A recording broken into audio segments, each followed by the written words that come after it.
Oh. Hi! So today we're going to talk about, especially as performers, you audition and then a lot of times you get a big fat no.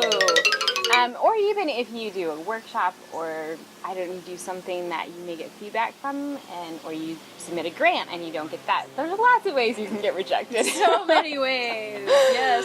Oh my goodness. So it's a big part of figuring out how do you not get bogged down in your business with rejection and not let that become your identity, I guess. Right. In that, because it's a huge part of it. So we're going to talk a little bit about ways we deal with rejection, well or maybe not well, but crying is a big step one. Step one.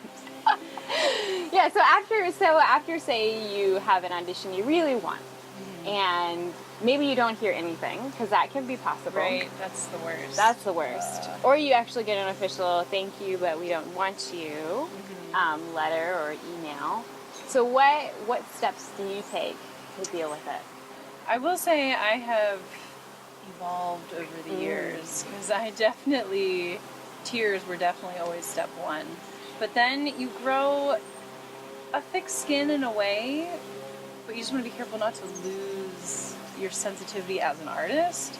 So I feel like it took me a while. I do a lot of journaling, just getting out negative emotions, and then focusing on, well, what did I do really well at this audition? And why wouldn't, you could go through, they didn't pick me because of this or that. But honestly, I just try to I see it as a performance experience, and I say, well, what did I do well? Let's work on that. If something obviously went wrong, then you work on that too. Yes. But I guess that's what I do. Try to get out the negative emotions, focus on what went well, and just view it as a performance. That's great. Yeah. So, and you're going to have to expect to get no's, unfortunately. Yeah, a lot of no's. And I had a teacher one time in a workshop, she said, after you go to an audition, have something good scheduled afterwards. Even if it was a good audition, but have something that you can look to that's positive. And I was like, that's such a great idea. So whether it's like, I'm going to get a special coffee or something that you have to look forward to afterwards. So that's a good idea. It gives you kind of incentive because you give out when you audition. And so you have to kind of replenish that and do that.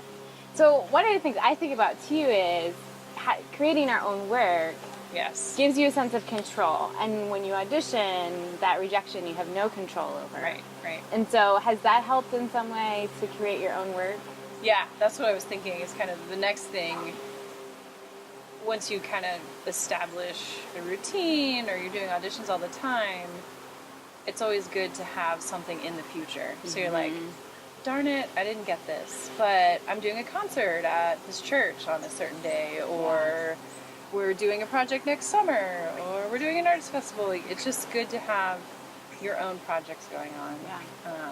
That helps a lot. How about you? It definitely helps me a lot, because then I have a sense of I'm not waiting for somebody else, and then the audition doesn't go well. I still have something that I can invest in that helps me keep growing as an artist and look forward to, and that's a lot of fun. Yeah. Have you ever been on the other side of the table? Have you ever audition people? And had to reject somebody? No. As a teacher, I do have to grade juries, or sometimes they're called boards, so it's like a final exam for singers. So it's definitely different being on that end, but I've never had to do casting. How about you? Yeah, I've done some, mostly with students. I've both casted, but also judged for competitions. And if you ever have the chance, even to sit in for acting as a reader across the table, it's the best just learning experience, because it helps you realize why people maybe make choices that they do. They may not even be you. Like, you may be great at that audition, but you were too short. And the other person they needed fit. And there's all these things that you just can't see, that when you're on the other side helps you see the big picture, that gives a different perspective. And it's really subjective field, too. It's so subjective, and that gives you a sense of things, too, because I'll be judging with other people, maybe, students, and I really look at movement and how well someone moves on stage, and someone else doesn't care about that as much. So just realizing that they're people who are, auditioning you, and they see different things. Right, they have different likes and dislikes. Yeah. Plus, thinking about rejection, the best thing for me is I've evolved over the years, so less crying Yes, happens. that's right. Not completely gone. No, it's not. Yeah, Tears but are okay. it's not just being confident. I think I think of it as having humility as a performer. And humility Yeah. doesn't mean meekness. It's just knowing who you are and where you are at. Yeah. And having confidence in that. So if you do an audition and you feel like, wow, maybe that was out of my league, hey, you got the audition. Yeah. So right there's a win in Yeah. my book. So it's having not overconfidence, but confidence like, all right, I have this gift. I know I'm a good singer. Like, I'm going to keep going for it. Yeah. That has been just having a humility about the gifts that I have and the awesome lifestyle that we get to live Yeah. as artists. Yeah. And that helps with rejection because Yes. you're like, oh, this sucks. But I get to sing. Yay! Or Right. act. Yeah. Or, yeah. Yes. So, in a way, that kind of helped me a lot. Yeah.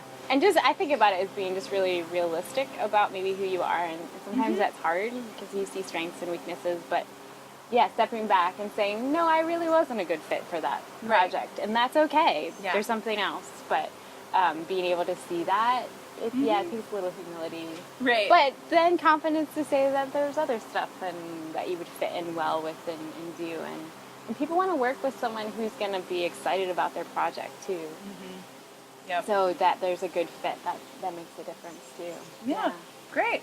So thank you. And if you have stories about, terrible stories about being rejected.